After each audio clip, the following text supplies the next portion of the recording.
Hey everyone, welcome back. Ready for another deep dive? Always ready to dig in. Awesome. Today, we're looking at how banks are using automation, to make things easier. Mm-hmm. Specifically when you open a new account, like all that KYC and CDD stuff. Yeah, know your customer and all the customer due diligence checks. Crucial, but used to be a real pain, right? Totally. Mountains of paperwork waiting forever. Yeah. But now, it's all about automation. Big changes happening. Exactly. And we've got this text that lays out the whole automated process. So we'll break it down, see how it works, what the benefits are, and maybe some downsides too. Because there are always two sides to the coin, right? So let's say you're online, you want to open a bank account. What's the first thing you usually do? Well, you got to make that onboarding request, don't you? Right. You fill out all your info, name, address, all that. The basics. But here's the thing. You can do this all online now. Or even at a branch if you prefer that old school touch. Options. Yeah. But the really cool part starts with identity verification. Ah, yes. This is where the automation magic really kicks in. Think about it. Systems that can automatically grab data from your ID, check it against all sorts of databases. Well, it's super fast, right? Incredibly fast and accurate, fewer errors, smoother for everyone. Though, of course, there's still a human element for those edge cases, Yeah. Makes sense. You don't want some computer saying, nope, can't read your signature, no account for you. Exactly. But okay, what about all those watch lists we hear about? Making sure someone isn't, using a fake ID or something. Ah, that's where sanction and PP screening come into play. Literally. Politically exposed person. Basically, folks with high public profiles who might be, shall we say, more susceptible to certain temptations. Right. So banks have to check every new customer against these lists, and it has to happen in real time. Automation is a lifesaver here. How so? They're using these sophisticated tools, APIs. Think of them like digital messengers that let different systems talk to each other instantly.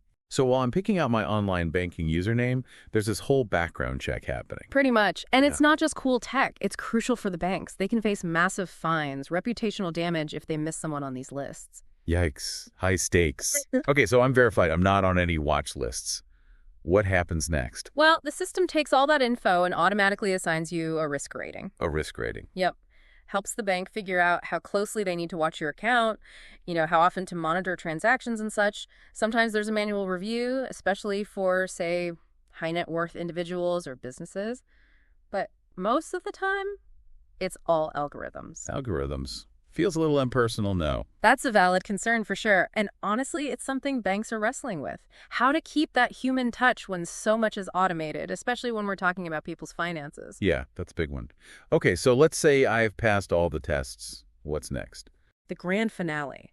Your account is officially created, and the whole thing, from that first request to account activation, can happen in minutes.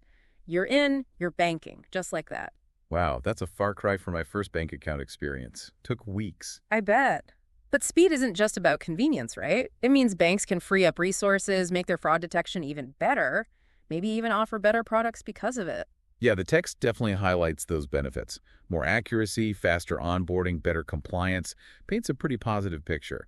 But I gotta ask, are there any, potential downsides to all this automation? Well, you have to remember, every system, no matter how fancy, has limits. There's always that chance of a glitch, an error, even vulnerabilities someone could exploit. Okay, so let's play devil's advocate here. What if someone figures out how to, hack into these automated processes? Could banks become more vulnerable to fraud or cyber attacks? It's a valid concern, and something security experts are always working on. It's like, as these technologies get smarter, so do the folks trying to break them. Constant arms race. A little unnerving, honestly. So what should I be looking out for as a customer? What questions should I be asking my bank to make sure they're doing this right? It's fantastic that you're thinking about that. Definitely ask about their security protocols, how they deal with errors or glitches, and what their process is if something needs a human eye.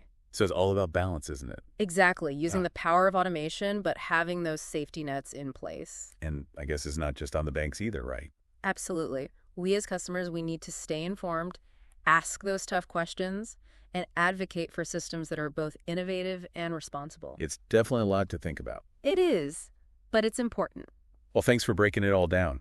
And for everyone listening, next time you're opening a bank account, remember, there's a whole lot going on behind the scenes. So ask those questions, do your research, and happy banking. Happy banking indeed.